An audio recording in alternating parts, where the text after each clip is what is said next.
सभी डीएलओज और सभी एनजीओ रिप्रेजेंटेटिव्स और डिजिटल मीडिया ग्रुप को भी मेरा नमस्कार। मैं कामना चौबीसा, अध्यक्षा मन की उड़ान संस्थान डूंगरपुर। हमारा NGO skill development related trainings specially महिलाओं और फीमेल्स के लिए संचालित कर रही है। अभी हालांकि संस्था को 2.5 साल ही हुआ है इस क्षेत्र में कदम रखते हुए। और दूसरा हमारा विज़न ये है कि यहाँ की जो भी, जैसा कि ये वागड़ एरिया कहा जाता है, थोड़ा बैकवर्ड या ट्राइबल एरिया भी कहा जाता है, जहाँ पर कि रिसोर्सेज और जॉब प्लेसमेंट्स और इस तरह की समस्याओं से भी हमें जूझना पड़ता है, लेकिन यहाँ पर टैलेंट की और मेहनत करने वालों की कमी नहीं है।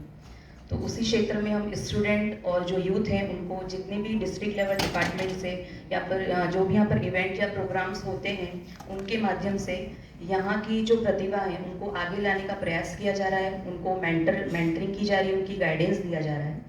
और जो सीएम सर का वीएसडीसी विज़न है कि सभी एनजीओज़ को एक छत के नीचे लाने का, ये काफ़ी सराहनीय कदम है। इसका मैं एप्रिसिएशन करना चाहूँगी और थैंक्स कहना चाहूँगी सीएम सर को।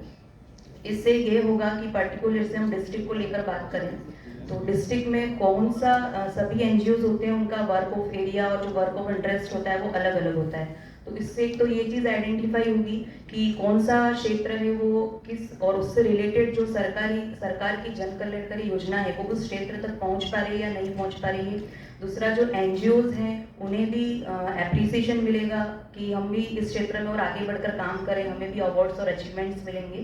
तो ओवरऑल ये जो स्कीम है या जो वीएसडीसी प्लेटफॉर्म लॉन्च किया है, एक जो इंटरफेस बनाया गया है वो बहुत ही अच्छा बनाया गया है।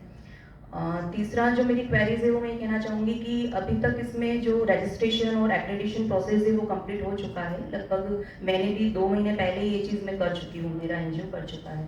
तो इसके बाद की गाइडलाइंस क्या रहेंगी, क्या की फैक्टर्स रहेंगे, क्या हमें डायरेक्ट एनजीओ ही जो वीएसडीसी पोर्टल है उस पर जो भी हमारी प्रॉब्लम है या फिर प्रोजेक्ट है वो शेयर करेंगे, या फिर डिस्ट्रिक्ट लेवल पर सभी एनजीओज की कोई कमेटी बनाई जाएगी। इस तरह की कुछ क्वेरीज हैं। तो आगे का जो विज़न या मिशन है इस स्कीम का, तो उसके बारे में भी कृपया आप बताएं।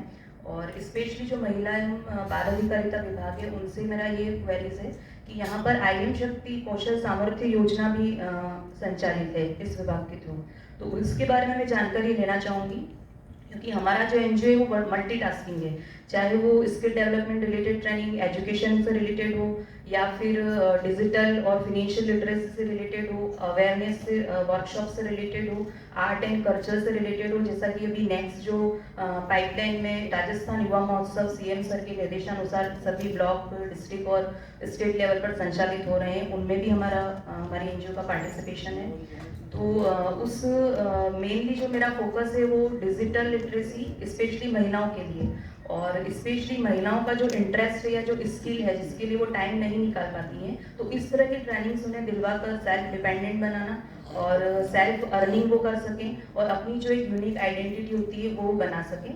इस तरह की दिशा में हमारा जो संस्थान है वो अग्रसर है कार्य करने के लिए। तो मैं ये चाहूँगी कि आप उस योजना के बारे में बताएं जिससे कि हम महिलाओं को और भी कंप्यूटर लिटरेसी और कंप्यूटर रिलेटेड प्रशिक्षण दिलवाकर उन्हें और भी सेल्फ डिपेंडेंट बना सके, क्योंकि आजकल की जो ज़रूरत है सब कुछ काम ऑनलाइन है। जैसा कि सीएम सर ने सीएम वर्क फ्रॉम होम योजना और जागृति बैक टू वर्क योजना भी चला रखी है, लेकिन यहाँ पर प्रॉब्लम ये है कि अभी भी जो लेडीज़ हैं वो आईटी फ्रेंडली नहीं है, उन्हें कंप्यूटर ऑपरेट करना नहीं आ रहा है। तो इस तरह के प्रशिक्षण हम उन्हें किस तरह दिलवा कर आगे बढ़ा सकते हैं और वर्क फ्रॉम होम वो भी यहाँ से कर सकते हैं।